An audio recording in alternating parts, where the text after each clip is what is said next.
Hello friends, welcome back to my channel. Dear friend, চলে এলাম তোমাদের জন্য নতুন একটি ভিডিও নিয়ে। তো আজ সারাদিন আমি কি করলাম তো সেটাই তোমাদের সাথে শেয়ার করছি। আমার ভিডিও যদি ভালো লাগে তোমাদের, অবশ্যই একটি লাইক, কমেন্ট অ্যান্ড শেয়ার করে দিও। তো দেখতেই পাচ্ছ তোমরা, হাজবেন্ড এখন কাজে যাবে, তো আমারও সব কাজ কমপ্লিট। তো এখন আমি রান্না ঘরে চলে এসেছি, রান্না করব। তোমরা দেখো আমি কিভাবে রান্না করছি। মা এখানে আমাকে মশলা বেটে দিচ্ছে। তো যেহেতু সোমবার নিরামিষ, তাই আলু পটল দিয়ে পনির হবে আর পটল ভাজা। তো একদম সিম্পল রান্না। তো আমি গরম কড়াইয়ের মধ্যে জিরে ফোড়ন দিয়ে আলু পটলটাকে দিয়ে দিলাম। তো এরপর লবণ আর হলুদ দেব।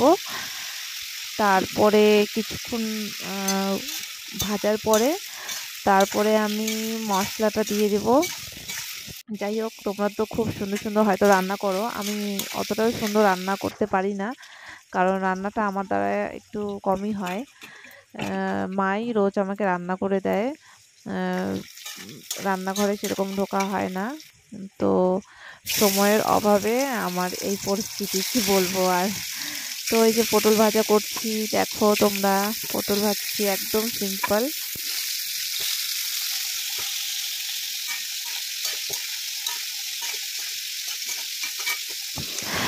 ইচ্ছে করে রোজ আড্ডা দিতে তোমাদের সাথে, কিন্তু কি করব, আমার রোজ ডিউটি থাকে।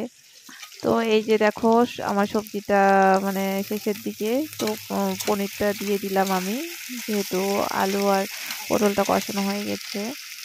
তো এই যে পটল ভাজাও হয়ে যাচ্ছে। তো দেখো আমি কিভাবে রান্না করছি। স্নান সেরে একদম ডাইরেক্ট রান্নাঘরে ঢুকে গেছিলাম। তো তাড়াতাড়ি রান্নাটা সেরে ভাবছি একটু ভিডিও তো করতে হবে, তাই না বলো? কারণ রোজ তো ভিডিও বানাতে পারি না, ওই সপ্তাহে একদিন ভিডিও বানাই, ওগুলোই কন্টিনিউয়াসলি ছাড়ি। তাছাড়া তো আমার উপায় নেই, কারণ 11টা থেকে, সকাল 11টা থেকে রাত 8টা, আমার 9 ঘন্টা ডিউটিতে দিতে লাগে। তো সকালে ঘুম থেকে ওঠার পরে মোবাইলটাও ধরার সময় পাই না, যার জন্য আমি তোমাদের লাইক কমেন্ট করতে একটু পারি না, একটু দেরিতে করি।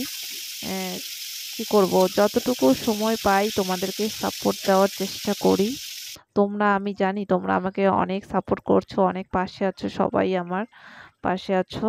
তো যাই হোক, আমার রান্না হয়ে গেল, দেখে নাও। তো বাইরে প্রচুর বৃষ্টি পড়ছিল, ভাবলাম তোমাদেরকে দেখাই।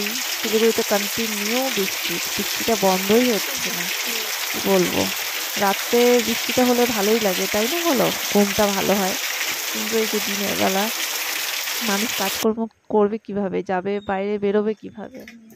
তো যাই হোক, আমি ভাবলাম যে কি করি, একা একা, মা বাবার ঘরে। তো আমি একা একা আছি, ভাবলাম একটু আলতা পরি। আলতা পরার খুব ইচ্ছে হলো। তো এই আলতাটা হলো দক্ষিণেশ্বর মন্দিরে, মায়ের মন্দিরের। তো আলতা অনেক পরা আছে ঘরের মধ্যে, তো ভাবলাম পরি আমি একটু। তো আলতা পরছি, আর কি বলবো তোমাদের সাথে, আহ, সবটাই শেয়ার করছি। তোমাদের কাছ থেকে এত ভালোবাসা পেয়েছি, কি বলবো। আমি তো বলবো, যারা বাড়িতে থাকো, ফ্রি থাকো, রোজ 5টা 6টা করে ভিডিও বানাও, 4টা 5টা করে ফটো আপলোড দাও। উম, আমার দ্বারা তো হচ্ছে না, আমি তোমাদেরকে এতটুকুই বলবো, কারণ আমার সময়ের অভাবে একটু আমি দেরিতেই হয়তো আগে যাব। তো তোমরা এ, পারলে বেশি সময়ে, মানে কাজকর্ম সবকিছু সেরে তারপরে ফেসবুকে টাইম দাও। কারণ সত্যি এখানে তো তোমরা দেখো যে এখানে অনেকজন, কেউ 6 মাসে, কেউ 3 মাসে, কেউ 5 মাসে, কেউ 1 বছর, কেউ 2 বছর, যার যেরকম সময়ের ইয়ে। তো সবাই দেখো এগিয়ে গেছে। তো যারা বাড়িতে বসে আছো, আমি বলবো সবাই ফেসবুকে একটু টাইম দাও, অন্যকেও সাপোর্ট করো, নিজেও ভিডিও বানাও, আপলোড করো। যাদের বোনাস খুলে গেছে তারা তো জানোই, রোজ ফটো আপলোড দিতে হবে। তো আমার বোনাস অপশন খুলছে জানি, কিন্তু আমার আর্নিংটা সেইভাবে হচ্ছে না, পয়েন্ট বেশি পাচ্ছি না। কি বলবো আর। বোনাসে হলো ফটোতে যে যত মানে যার যত রিঅ্যাক্ট বা কমেন্ট বেশি থাকবে তত এই পয়েন্টগুলো বেশি হয়। 100 পয়েন্টে $1, সেটা তো তোমরা জানোই। তো আমার পয়েন্টগুলো একদম কম, যার জন্য এখন পর্যন্ত 2 মাসে আমি $4 করতে পেরেছি। তো যেদিন $10 করতে পারবো সেদিন আমি একটা ভিডিও নিয়ে আসবো। আমার দ্বারা $100 তো জানি না কবে হবে, 2 বছরও লাগতে পারে।